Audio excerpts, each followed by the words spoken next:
Welcome back to the C-Suite. I'm Danielle Jaworski. In this segment, we're going to be talking with KW stager turned techpreneur, Patricia Stocky Abdallah.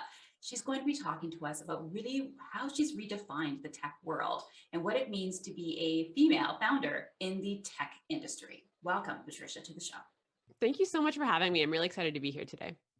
This is going to be a fun conversation because you started off in home staging, obviously working with realtors, and now you've taken that experience and moved into the tech space.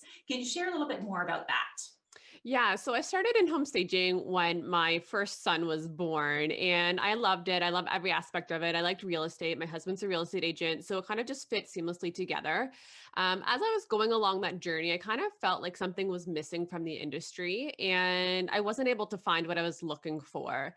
So, me being an innovator, a creator, I decided to create it myself and began the journey of creating a membership platform and starting more of a technology in the industry.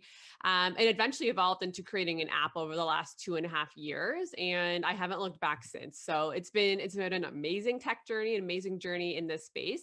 And I wouldn't change it for anything. It's called the Homeowner Link, and it's interesting because it's the first ever of its kind in this space, linking realtors to stagers. Can you share a little bit more about how the app works, and really how is it a win-win for homeowners, stagers, and realtors? Yes, absolutely. So the Homeowner Link is the hub and firsthand connection between the real estate and home staging industry. So we're the first handheld staging service available to real estate agents in the market.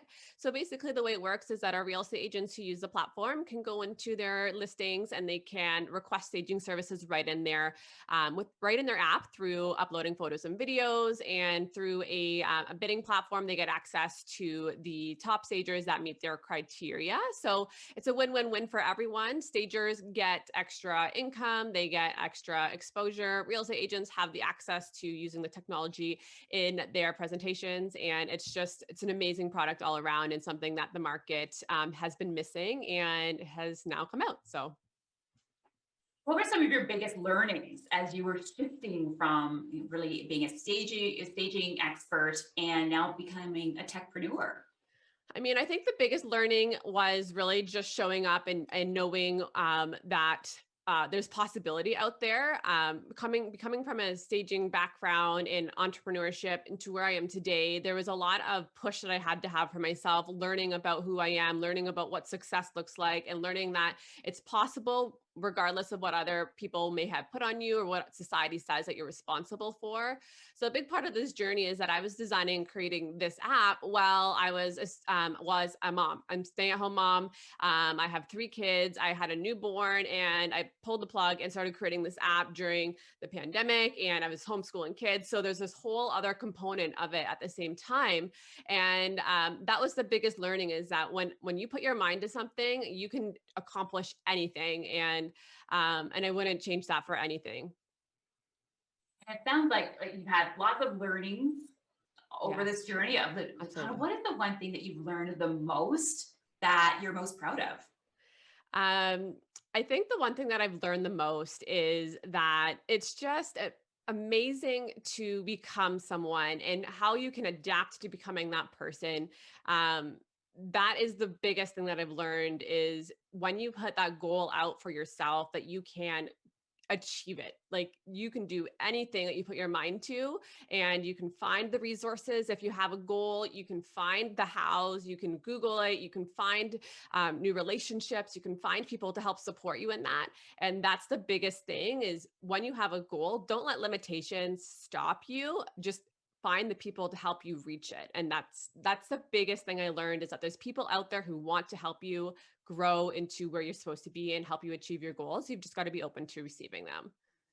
I think you hit a really key point there as well, is when you think you have these goals and these great ideas, you want to do something, the default is almost sometimes you have to do it alone. And what you're saying is that there's lots of help out there. You just have to be sometimes open, and also kind of open and aware that there's different types of help out there. Absolutely. And I think that was one of the biggest struggles is when I was first starting, I thought I was in it alone, that I didn't have support. And looking back on the journey over the last 2.5 years since I started the app, it's really eye-opening as to how many people are actually out there who want you to succeed, and just being open to those conversations and seeing what kind of insight they have, and even seeking out those conversations and those relationships has been instrumental in the development of the app and how I've developed my business essentially. Have there been any conversations that really influenced you in a certain direction with the app? There's been several conversations that have influenced me. Most recently, I've had conversations with other real estate tech finders, and they have pushed me in a direction now where I am very focused on the next 6 months. Whereas previous to these conversations, I was kind of not understanding where I wanted to go with the app, where the outcome would be. But these conversations really allow me to understand what technology looks like in the real estate industry, understand that this is a product that is very valuable within the industry that hasn't been thought of, and it's so new and it's so disruptive, and to keep pushing forward. So those relationships and those conversations really just, I feel like they really invigorated me again to achieve what I've been put out to achieve, and to take this magnificent thing that's been created and allow it to be where it's supposed to go in the industry and allow it to be used properly. You mentioned how you are disrupting the Yeah. industry, which is great. It means there's change, it's something new, it's innovative. Sometimes, though, on the flip side is that people don't want to be disrupted because it is change and it's something different. How do you deal with that side of being a disruptor? And I chuckle at that because there's been so much pushback, but there's also been so much support. So for me, the biggest thing is focusing on the people who are supportive and see the value in the change. I mean, when you're disrupting an industry and you're changing something completely, of course, there's going to be people who don't understand it. And that's part of the journey, is understanding and accepting those people, and understanding that maybe they don't understand what the concept is or what I'm doing or how it can transform their business, but really focusing on those people who are there, who do understand, who are looking to invigorate and disrupt their business and who want to grow from it. So just focusing on those type of people have really allowed me to disrupt the industry and be okay with disrupting it. It's also, I feel, a mindset shift in myself that I've had to overcome, because disrupting something, you don't want to ruffle feathers essentially. When I was first starting out, I was like, oh, these people, I don't want to ruffle their feathers. But when you're creating something brand new, such as an app that is completely new to an industry, you're going to ruffle feathers, and just being okay with that. It sounded like you had not just a lot of conversations, but you've almost built a community as Mhm. well with this app of people who are very aligned with your vision, with your goal, and who are seeing the value in it.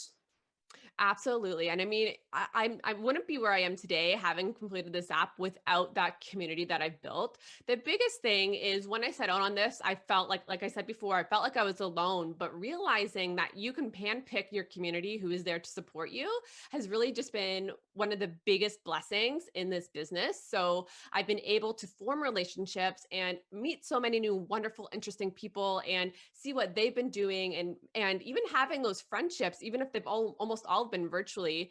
It's just been so amazing to create that community of supporters, so that we support each other. We're all supporting one another in this quest for success, or quest for disrupting industries. And it's just been so amazing to see that community that we've been able to create.